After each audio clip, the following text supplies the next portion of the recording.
Welcome back to my channel. This is my online talk, hot online talk. And today I'd like to talk to you about a few issues that's going on in the world today. And just a little celebrity gossip. Let's start with the celebrity gossip. Judge Judy was seen today criticizing Barack Obama's choice of shortening Chelsea Manning's sentence. Now, I'm not going to go into Chelsea Manning, look her up, but she was an activist back in the day. What I want to talk about is Judge Judy. I have watched her show before. I stopped watching it because she hollers and screams on top of everybody so much that she can't even listen to what the people have said. And I'm almost sure, no, I'm not almost sure, I'm sure that she has made a lot of wrong decisions. But nobody gets on TV and criticizes her decisions. So she found a need, a great, and she could have said, I'm just leaving dinner, no comment. But no, she found it within her heart. First she said she wasn't going to do an interview or answer the question. And then she answered the question and more. So, Judge Judy, you're not the best decision maker at being fair either. So, that's why I don't watch your show. Now, the Chicago Police Department has charged an officer with the murder of an unarmed man. Officer Lowell Hauser, 57 years old, is charged with the murder of Jose Neves. After an initial investigation, Officer Hauser was arrested. That's a big issue in our community, how certain officers are shooting unarmed people. So this is a big thing here. We're going to keep our eye on it, see how it comes out. He's been let out on bond already.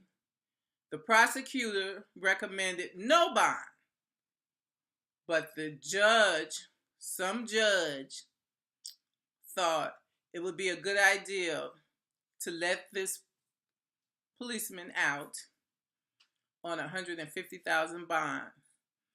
So he posted the $15,000 required, and he's free man right now with tracking devices. So we're going to keep our eye on that one also.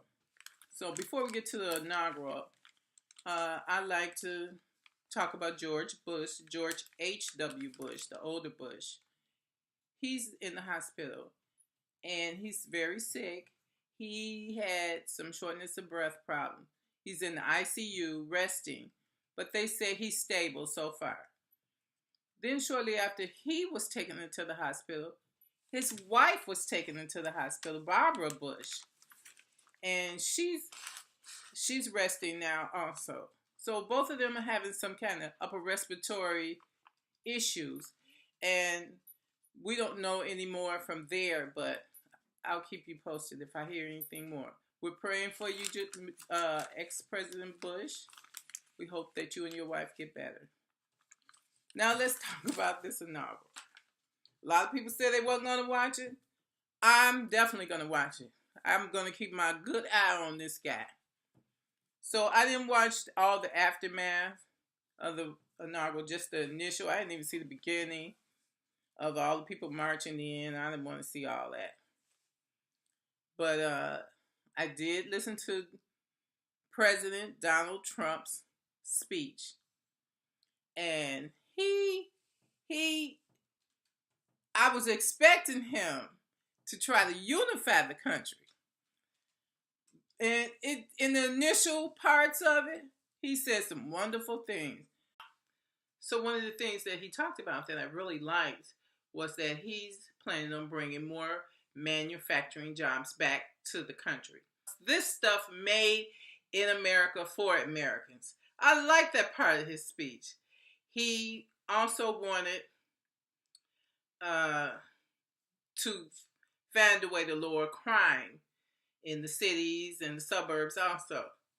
Now, the big jar was he criticized politicians. Now, come here, let me tell you. They probably didn't catch it, but I caught it. He basically said, you guys get these jobs and it benefits you only. And that was a big old, I didn't think he knew that. He said that your areas that you're supposed to be over are doing terrible. And you won't do anything about it, but talk about it. Now that, he basically called out his own Republican politicians. He said that the country, these politicians get these jobs and their area is not benefited from. Only the politician is benefiting. Well, people have been telling politicians that for years. So that's nothing new, but I'm glad he recognized it. And he also said that he's going to take the power away from the politician and make America great again by giving the power back to the people. So we shall see. The fashions. Michelle Obama showed up in this beautiful tweeted like coat. I guess it's kind of cool there. And Melania showed up in this like suit, light lavender Easter Sunday like suit. Barack Obama looked just as handsome as he always looks. Very nicely, very dapper. And Donald Trump, he looked for once presidential. He's dressed in a suit. He had the initial, red Republican tie on. And in the beginning, like I said, in his speech, he spoke eloquently, but it went downhill from there. He insulted everybody that he could. And I guess that's the way what got him there. He's going to stick to that program. Ivanka, I couldn't tell what all she had on. Her brothers had on suits. She had on a coat that was nice. It was bright. And that's it for the fashion part of it. After the speech and everybody left, they started showing the protesters. Now, this is what I don't understand. What does Starbucks have to do with Donald Trump's inauguration? These people went in there and trashed this Washington, D.C. Starbucks, which I don't get it. Donald Trump probably has never even been there. People probably don't have anything to do with Trump. So if you're mad at Trump, don't trash innocent people, business people who are trying to hold on to a business to make a living, property. They probably don't have anything. And I mean, they tore this Starbucks was all glass. They tore it up. Now, I understand you're upset. This is our president now. We have to make him realize what we need in this country. So I think we're going to be able to do it better with dialogue. That was my take on the inaugural. I'm getting ready to go get me some lunch. And I just want to bring out hot today. So enjoy the rest of your day. We're in a new era. We don't know what it's going to bring us. Don't panic. Now is not the time to panic. Now is the time to be vigilant. And if you do see something, you speak up, you do something about it. But don't go around destroying people's property. These people had nothing to do with Donald Trump's inauguration. Anyway, have a good day. I'll see you in the next video.